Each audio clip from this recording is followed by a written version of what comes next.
What's going on, guys? The Comics Kid 2099 here. Welcome to day 244 of the 365-day graphic novel review challenge. Today, I want to talk to you about another Michael Avon Oeming comic book. This one does not have talking mice in it. This is Hammer of the Gods, written by Mark Wheatley. This is a 5-issue comic book series from IDW. This is the story of Modi. He is a Viking. When he was a baby, his parents took in a stranger and gave the stranger food and shelter, and then as a reward, she gives the baby superpowers as a blessing/curse. She says, this baby is going to have super strength and is basically going to be invulnerable, but if he ever picks up a weapon, he is going to lose his soul and his right to enter Valhalla.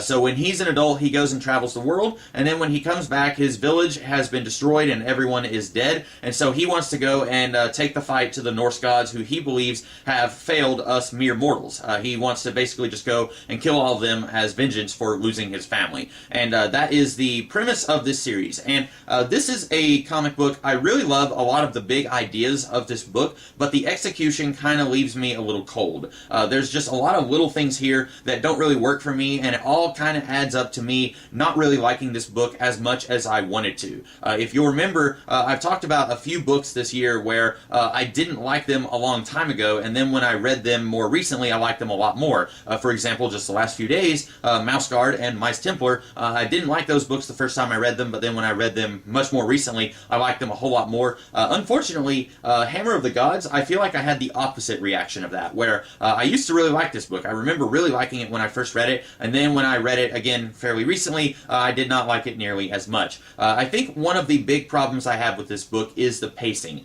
This is a 5-issue miniseries, like I said. The entire first issue is all set up for the premise of this story. We don't really get Modi saying, okay, I'm going to get my revenge on the Norse gods until the very end of issue 1. And okay, this is a little bit of a high concept story. I can understand needing to set up the premise in issue 1 and wanting to take your time in setting it up. That's fine, I get that. But then in issue 2, Modi gets an army. He joins forces with a whole bunch of other guys who are all kind of in agreement with him that the Norse gods have failed them, and then they all die in issue 2. And I feel like at this point, we're just rushing through a lot of these events in this story. I feel like it's a little weird that Modi meets these guys. He's never met them before, and he says the Norse gods have failed us. And then all these guys are like, hey, you're right, the Norse gods have failed us. And we don't get any discussion of that. We don't get any dialogue where any of these guys are like, now hold on a second, I disagree with you, and then maybe over the course of a little bit of a conversation, they could say, you know what, you have a good point. It's literally like I said, he says the Norse gods have failed us, and these guys are like, I agree with you, they failed us. And then these guys join forces with Modi, and then by the end of the issue, they die. And I understand why the story needs to go in this direction.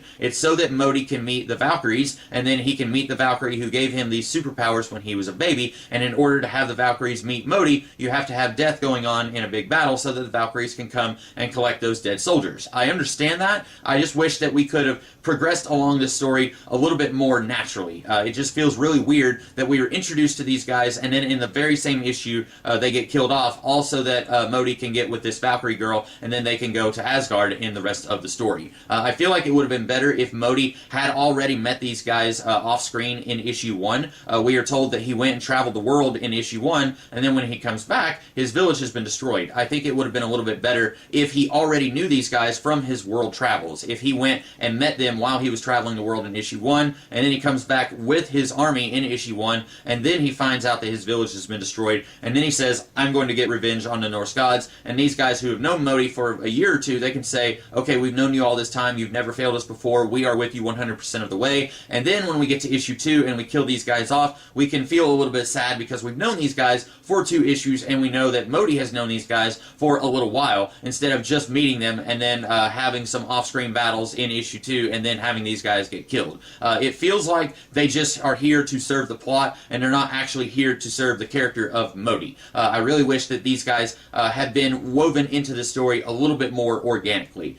Speaking of Skogul, the ugly Valkyrie, she is the one who gives Modi his powers when he's a baby, and we find out that Loki is kind of manipulating all of the events of this story. We find that out once she and Modi go to Asgard to try and figure out, hey, why have the gods failed us? Why have they not been doing their job? We find out that Loki slept with Skogul a long time ago, and somehow he manipulated her into going to Midgard and finding Modi's parents and then giving these powers to Modi with the specification that if he ever picked up a weapon, he would not go into Valhalla. And then we find out at some point she takes a sword and she like breaks it against Modi's body, and then he says, I feel stronger. And she says, well, when you were a baby, I took your soul, and now you have your soul back. Even though she told his parents that he would lose his soul if he ever picked up a weapon, now she's telling Modi that she took his soul when he was a baby anyway. So she's pretty much the worst house guest ever. She comes, they give her food and shelter, and she says, as a reward, I'm going to take your baby's soul. Skogul, you are the worst person ever. Also, everyone in this book calls her ugly, and I guess that's a running joke from Norse mythology. I'm not very versed on Norse mythology, but Skogul isn't that bad looking. I don't really understand why everyone calls her ugly.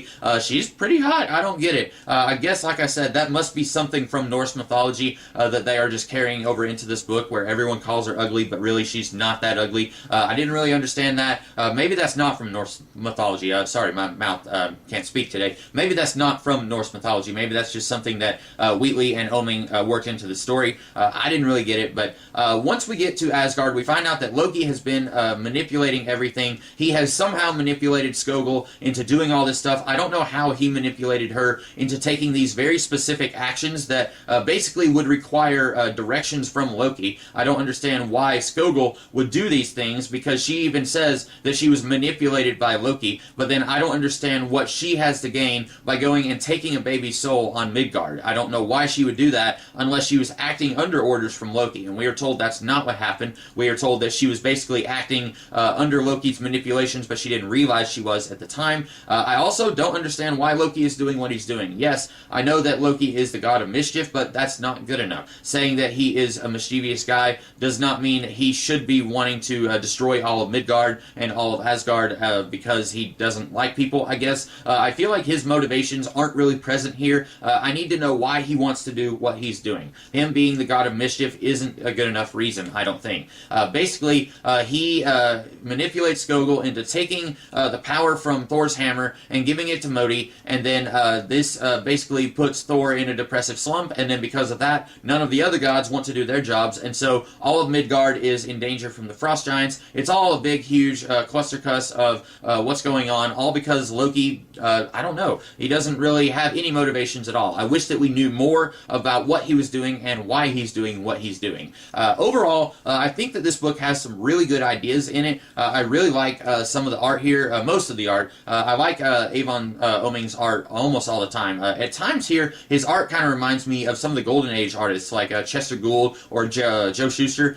Sometimes his art kind of reminds me of those guys, and then sometimes his art kind of reminds me of Darwin Cook or Bruce Timm. But through and through, I really love his art style here, and I like a lot of the story ideas here. It's just that I feel like the story itself stumbles quite a bit in getting from point A to point B to point C, etc. I think if this had an extra issue to let things breathe, it would have been a little bit better. I think that would have helped some of the weird pacing issues that we had here, but also I think that some of the character motivations just didn't work here in the way that the creators thought that they did. And it really pains me to say this, because there is a pretty long interview between Wheatley and Oeming at the back of this book, where they are talking about the creative process of this book and a little bit about their backstory on their careers in comics, and they're talking about how the 1990s really sucked for both of them, and how comics weren't what they wanted it to be, and they're talking about their love of the source material here of Norse mythology, and you could tell that these guys have a lot of love for this story, and it makes me want to love this story, even though it is a very flawed story. And they were talking about how this was just going to be Act 1 of a very long series of stories for Modi, and as far as I know,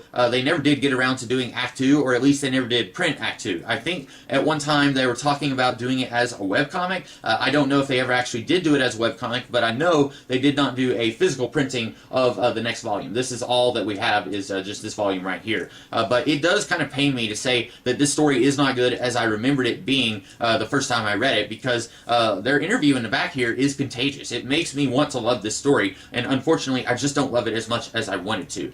So those are my thoughts on Hammer of the Gods. I hope that you guys liked this video. If you did, be sure to like, share, comment, and subscribe, and I will be back tomorrow with a different video. In the meantime, you guys have a great rest of the day. Catch you later.